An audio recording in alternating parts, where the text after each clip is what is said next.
Hi everyone, welcome. I came down here to my wormery with a nice assortment of fruits and veggies for the worms, and I don't even know. Fruits, veggies for sure. Is this a third category? Mushrooms? Fruits, veggies, and fungus assortment from the freezer for the worms.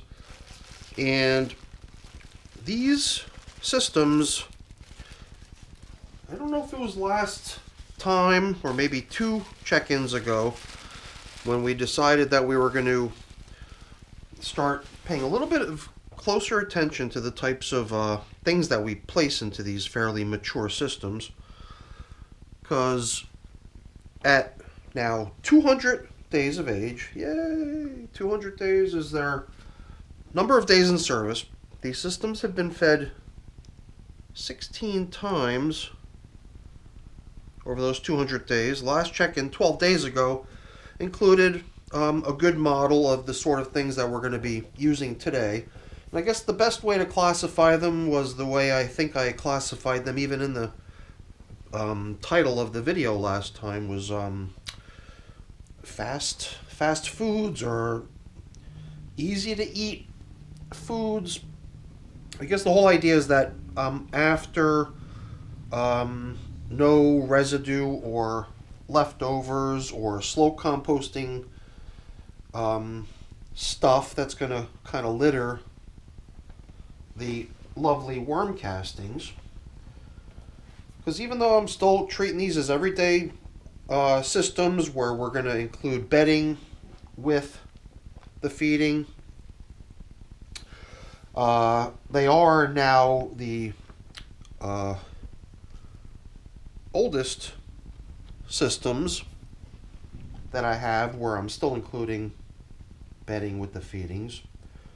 I've adopted this kind of name for the phase that follows what these guys are doing, which is fed foraging, which I guess the word fed implies part of the thing is the fact that they're still getting fed, but as I've already alluded to, fed foraging is giving the worms a chance to break down all the residual bits of bedding type materials that are still floating around in their environment. So bedding gets withheld during that time. In the past, I would just go into like a very strict foraging phase where I would literally give them nothing, no bedding, no food, no nothing. I would maybe check in on them once in a while, but foraging really meant that they're on their own at that point to really clean out the scraps of everything remaining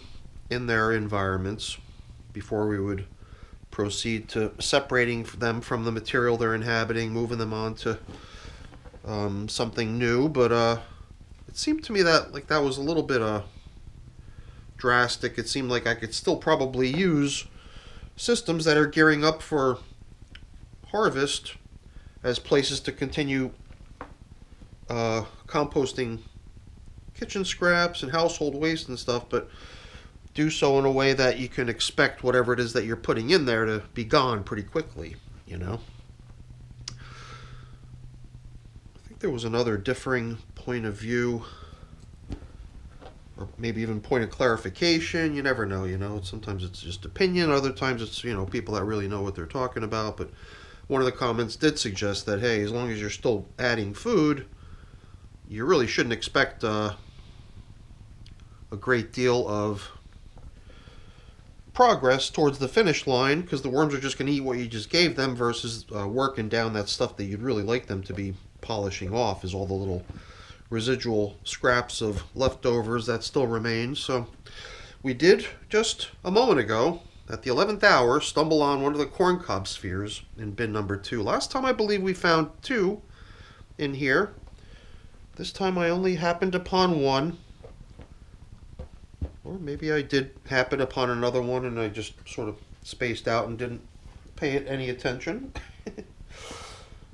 But they're just sort of like a little fun thing that I've been composting in these systems. The bedding I want to use is stuff that I'm considering pretty fast moving bedding, and it's my prepared bedding. It's a combination of shredded paper cardboard, Down here a little bit easier to see through the layers.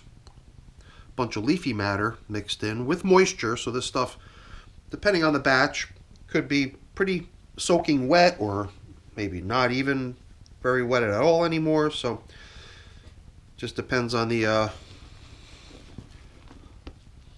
particular batch that we're talking about here. And I don't follow a strict recipe. It's just a pinch of this and a dash of that, and then I've got my prepared bedding. But down here too, I can see a little bit of glistening on the bottom of the container, moisture shining back at me. So I've and I could tell too, just the way the stuff is sort of sticking together and is yeah, definitely wet. Nice wet bedding. So besides the moisture that just came in with the wet bedding, there's just going to be a whole bunch of other moisture that's emitted by all these foods as they melt. So this feeding zone is probably going to be a real nice hot spot, popular place for the worms to be hanging out in over the next few days. But you know, if we wait another 12 days like we did this time, then we're not going to find too much of a worm party. So I got a feeling most of these things we're giving them here are the sort of stuff that's just going to be gone in no time. I mean, there could be stuff in here that's got the likelihood of lasting. Like I could see the remains of a little stem over here, so that little thing's going to take a little while for them to work down. But everything else seems soft and very likely to get broken down pretty quick by the wormies. Is that a fair split? Did I give too much to bin number 1? So yeah, I guess it must have been pretty late in the game when we still added leaves, you know, just regular old leaves from the garden, which includes these large stems in many cases.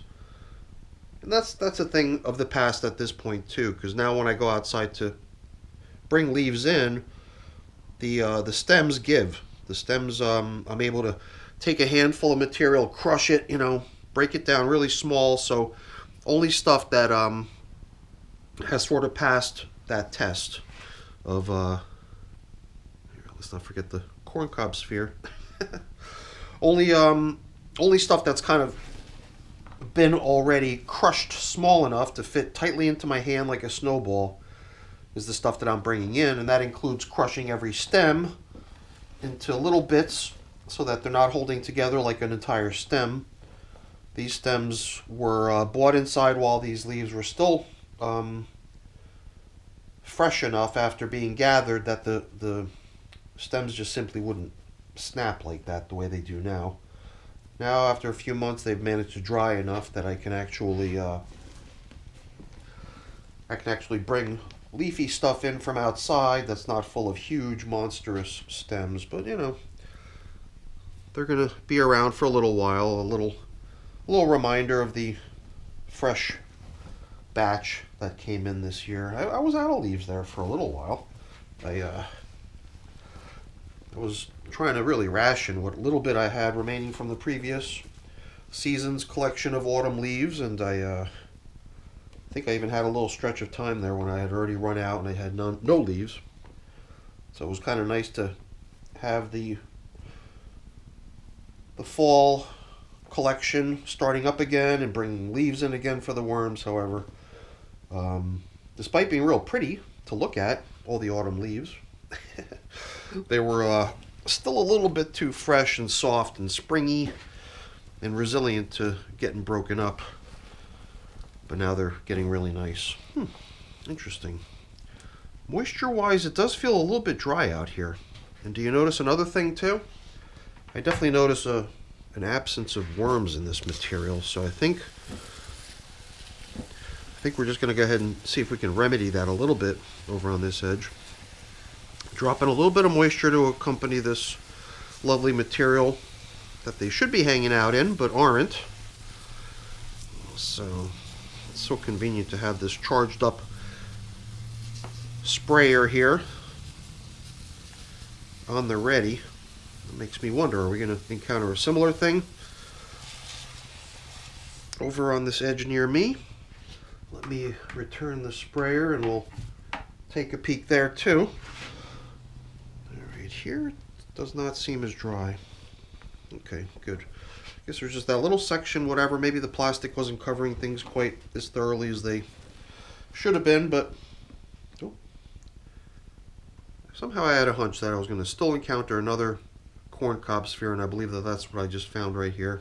So I think just for fun, try to place it down where the rest of the stuff is from the feeding zone. And oh, did I just find another one? No.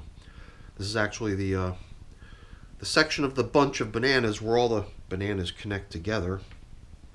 So that's a pretty tough object. That's probably another thing that benefits from being over in the feeding zone or near it for maximum attention from the wormies.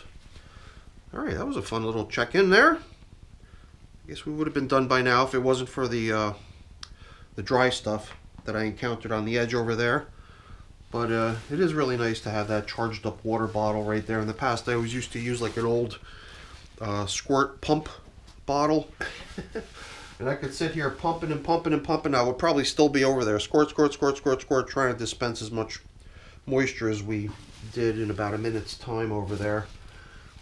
Because when the pressure's high, the water flows quick. Yeah, I could see right here, see? The length of this piece of plastic is short, and it was probably to the favor of this side in terms of protecting from drying, so it doesn't matter so much. A little bit of a sort of a not dead zone, but a little bit of a inactivity for a little while due to the drier nature of the material over there, but I think we've remedied it. Hopefully the worms will move back in and feel comfortable being there. So that's it for our check-in, everyone, with the now 200-day-old African nightcrawlers getting feeding number 16.